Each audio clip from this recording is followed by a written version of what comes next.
March 16 സഹനത്താൽ നീതീകരിക്കപ്പെടാം. ഏശയ്യാ 53:5-12.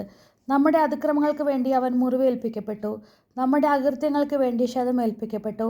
അവനു മേലുള്ള ശിക്ഷ നമുക്ക് രക്ഷ നൽകി. അവൻ്റെ ക്ഷതങ്ങളാൽ നാം സൗഖ്യം പ്രാപിച്ചു.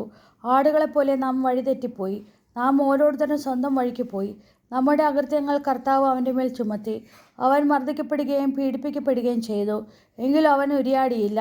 കൊല്ലാൻ കൊണ്ടുപോകുന്ന കുഞ്ഞാടിനെ പോലെയും രോമം കത്രിക്കുന്നതിന് മുമ്പിൽ നിൽക്കുന്ന ചെമ്മരിയാടിനെ പോലെയും അവൻ മൗനം പാലിച്ചു. മർദ്ദനത്തിനും ശിക്ഷാവിധിക്കും അധീനനായി അവൻ എടുക്കപ്പെട്ടു. എൻ്റെ ജനത്തിൻ്റെ പാപനിമിത്തമാണ് അവൻ പീഡനമേറ്റ് ജീവിക്കുന്നവരുടെ ഇടയിൽ നിന്ന് വിച്ഛേദിക്കപ്പെട്ടതെന്ന് അവൻ്റെ തലമുറയിൽ ആര് കരുതി? അവൻ ഒരു അതിക്രമവും ചെയ്തില്ല, അവൻ്റെ വായിൽ നിന്ന് വഞ്ചന പുറപ്പെട്ടുമില്ല. എന്നിട്ടും ദുഷ്ടരുടെയും ധനികരുടെയും ഇടയിൽ അവൻ സംസ്കരിക്കപ്പെട്ടു.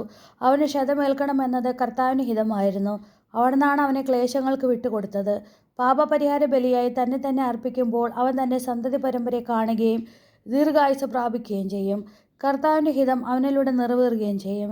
തൻ്റെ കഠിനവേദനയുടെ ഫലം കണ്ട് അവർ സംതൃപ്തനാകും. നീതിമാനായ എൻ്റെ ദാസൻ തൻ്റെ ജ്ഞാനത്താൽ അനേകന്മാരെ നീതിമാന്മാരാക്കും. അവൻ അവരുടെ തിന്മകളെ വഹിക്കുകയും ചെയ്യും.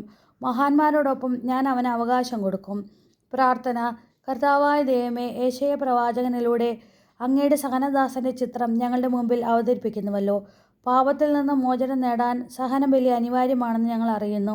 അങ്ങയുടെ പുത്രനെ തന്നെ ഈ ബലിക്കായി അവിടുന്ന് തിരഞ്ഞെടുത്തു. ഞങ്ങളെ നന്മയുടെ പാതയിലൂടെ നടത്തുവാൻ അങ്ങയുടെ പുത്രനായ ഈശോ ഏറ്റെടുത്ത സഹനങ്ങളെ ഞങ്ങൾ സ്മരിക്കുന്നു. ഈശോയുടെ സഹനം സ്വന്തം ജീവിതത്തിൽ ഏറ്റുവാങ്ങി പാപങ്ങളിൽ നിന്ന് മോചിതരാകാൻ ഞങ്ങളെ അനുഗ്രഹിക്കണമേ. സുഹൃത ജപം. ഈശോയെ, അങ്ങയുടെ സഹനങ്ങളാൽ ഞങ്ങളെ നീതീകരിക്കണമേ. ഈശോയെ, അങ്ങയുടെ സഹനങ്ങളാൽ ഞങ്ങളെ നീതീകരിക്കണമേ. ഈശോയെ, അങ്ങയുടെ സഹനങ്ങളാൽ ഞങ്ങളെ നീതീകരിക്കണമേ. നമ്മുടെ കർത്താവായ മിശിഹായ്ക്ക് സ്തുതി.